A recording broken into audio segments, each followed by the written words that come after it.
Saturday evening. I hope you all have had a wonderful day.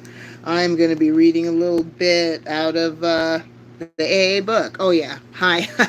I'm Deborah, and I am a recovering heroin, meth, marijuana, alcohol, gambling addict, and a child of God. Let's not forget that.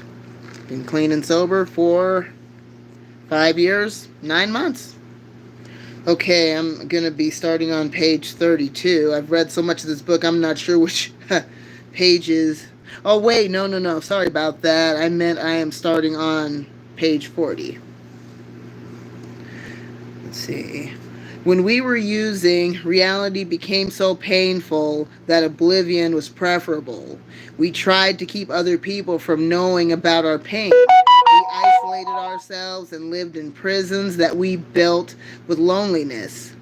Through this desperation, we sought help in Narcotics Anonymous. When we come to NA, we are physically, mentally, and spiritually bankrupt.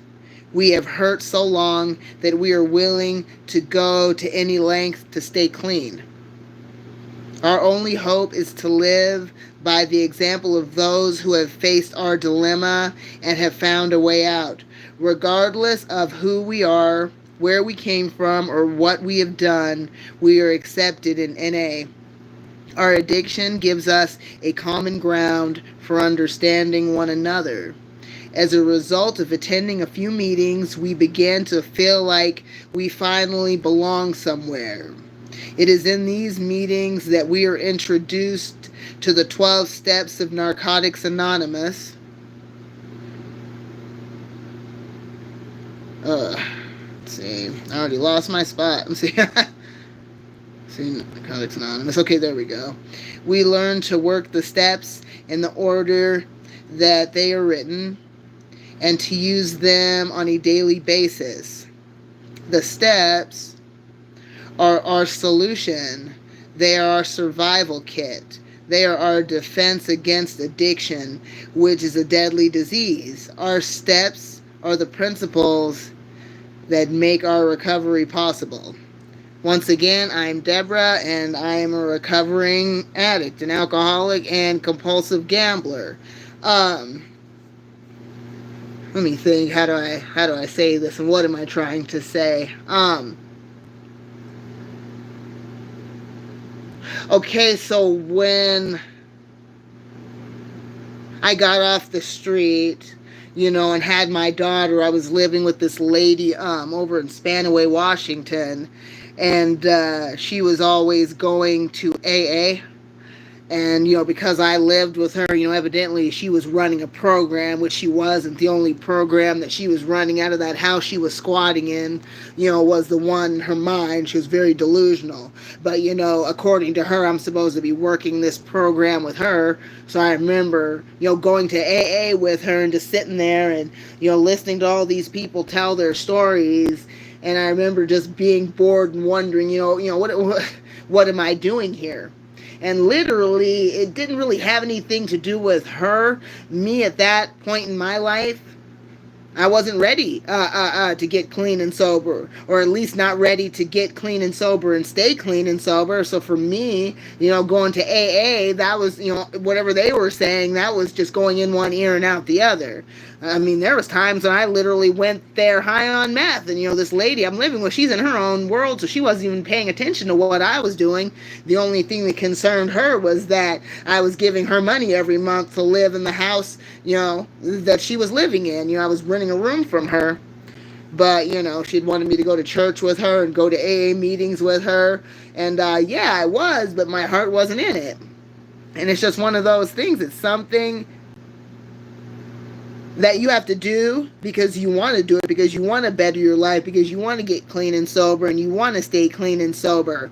People can threaten you all day long. Well, hey, you better go and do this. And that's one of the things she was doing too. And I know that I'm not the only one who's been through that. But if you're going there to appease somebody else, to make them happy, or to shut them up, more or less, it's not going to work. Now, I hope and pray that none of you are in a situation like with, bad roommates or a bad living situation or whatever. But if you are, I hope and pray that things will get better for you, and you can find something better and find better people to associate with. Let's see. And I'll be going over the steps again. Step 1. We admitted that we were powerless over our addiction, that our lives had become unmanageable. And that is true.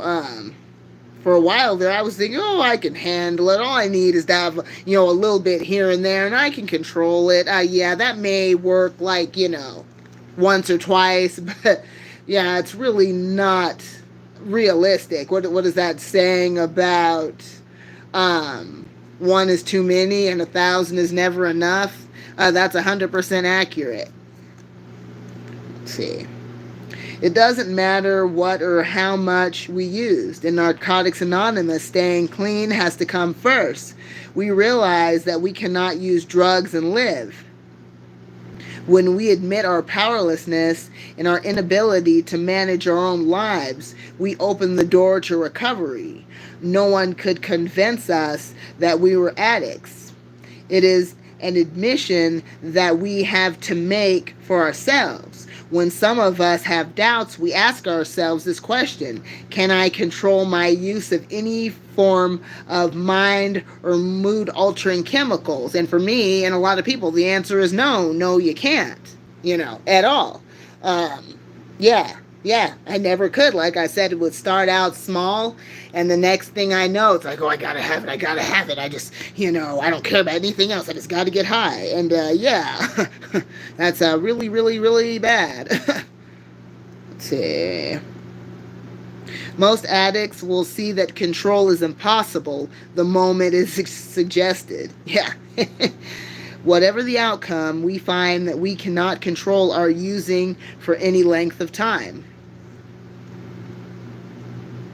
This would clearly suggest that an addict has no control over drugs. Powerlessness means using drugs against our will. If we can't stop using, how can we tell ourselves we are in control?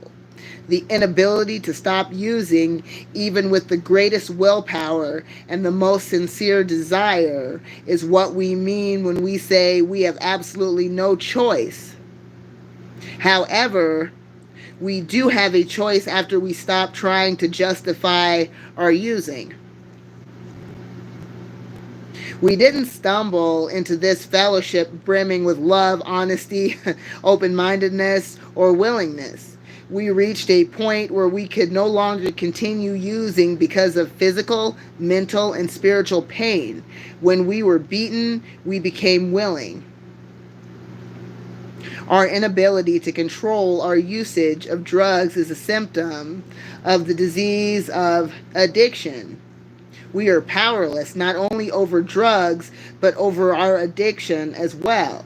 We need to admit this fact in order to recover. Addiction is a physical, mental, and spiritual disease that affects every area of our lives. And I mean, being in recovery for as long as I've been, which is almost 6 years now, there are certain things I still don't understand about other people who are working their recovery. Like, I don't understand how people who are like a couple, a married couple, boyfriend, girlfriend, who use lots and lots of drugs together, how are they able to be in recovery together? To me, that doesn't compute. I don't understand that concept. Because if I tell you what, if I ever saw any guy that I had been hanging out with and using drugs with in my previous life, if I saw somebody like that now, today, like walking down the street, or I see him in a store somewhere, I'm heading the other way. Because there's just no way I could be around somebody that I had used drugs with. I just don't understand. I can't grasp that concept of people. They're like, oh yeah, we're a couple and we did lots of drugs together and we did all this together. Now we're getting clean and sober together. Now, glory to God, if it works for them, right on. That's cool that you can do that. But me, like I said, I can't grasp that concept. I wouldn't be able to do it.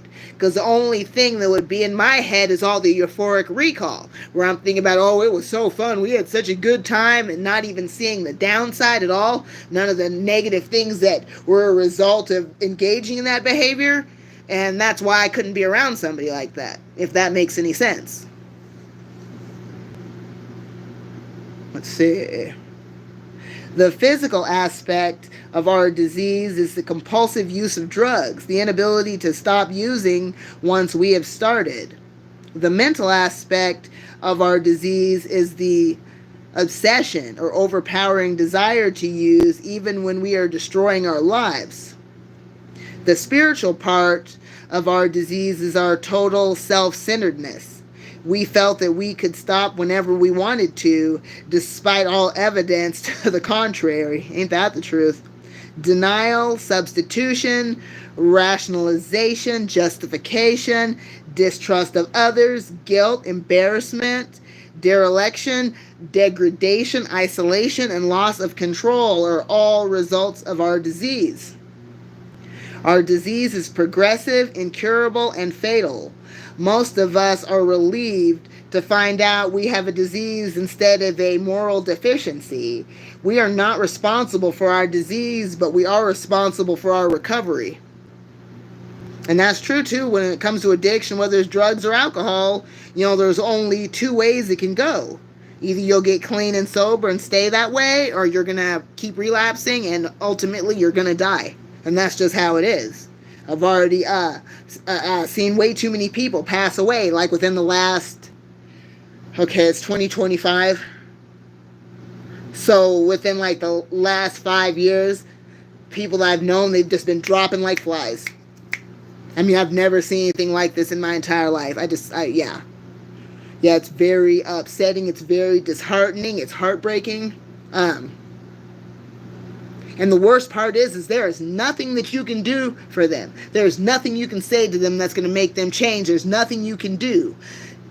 They have to want to change. They have to want to do better. They have to want to get clean and sober and stay clean and sober and work the steps every single freaking day. That's what they have to do. And they have to want it. And when you want something so bad for somebody and they don't want it for themselves, I can't even describe how that feels. It's just a horrible, horrible, horrible feeling. And then also feeling like you wish that if you had done things differently, or if you had said this or said that, maybe what you said to them would have been what kept them alive and they wouldn't have passed away. But that's also something that's not good to dwell on. Like they say, what is it? Woulda, coulda, shoulda. And the what ifs will kill you. It's just all bad. It's not good. Most of us tried to stop using on our own, but we were unable to live with or without drugs. Eventually, we realized that we were powerless over our addiction. Many of us tried to stop using on sheer willpower. This action was a temporary solution. We saw that willpower alone would not work for any length of time. We tried countless other remedies, psychiatrists, hospitals, recovery houses, lovers, new towns, new jobs. Everything that we tried failed. We began to see that we had rationalized the most outrageous sort of nonsense to justify the mess that we made of our lives with drugs. Until we let go of our reservations, no matter what they are, the foundation of our recovery is in danger. Reservations rob us of the benefits that this program has to offer. In ridding ourselves of all reservations, we surrender. Then and only then can we be helped to recover from the disease of addiction. Now the question is, if we are powerless, how can Narcotics Anonymous help? We begin by asking for help. The foundation of our program is the admission that we ourselves do not have power over addiction. When we can accept this fact, we have completed the first part of step 1. A second admission must be made before our foundation is complete. If we stop here, we will know only half the truth. We are great ones for manipulating the truth. We say on one hand, yes, I am powerless over my addiction, and on the other hand, when I get my life together, I can handle drugs. Such thoughts and actions led us back to active addiction. It never occurred to us to ask, if we can't control our addiction, how can we control our lives? We felt miserable without drugs and our lives were unmanageable. Unemployability, dereliction, and destruction are easily seen as characteristics of an unimaginable life. Our families generally are disappointed, baffled, and confused by our actions and often desert or disown us. Becoming employed, socially acceptable, and reunited with our families does not make our lives manageable. Social acceptability does not equal recovery. Okay, and that's all I am going to read for now. Those of you who are still with me, I hope you got something out of that. If you're struggling with addiction, I hope that gives you hope. Let's see.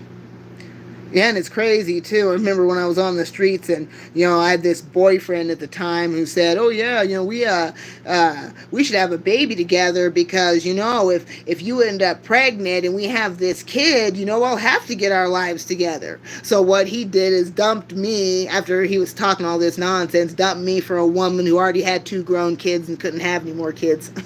It's like, okay, yeah, makes a lot of sense. Okay, anyways, so the National Drug Helpline, it's a 24/7 helpline, so they're there right now if you need someone to talk to. The number is 1-844-289-0879. Once again, that's 1-844-289-0879. I hope you all have a wonderful night. God bless you all. I'll talk to you another time. And if you haven't subscribed to this channel, please do. My goal is to end June with 1,000 subscribers. Help me reach that goal. It's 100% free to subscribe. Talk to you all another time. God bless you all. Bye-bye.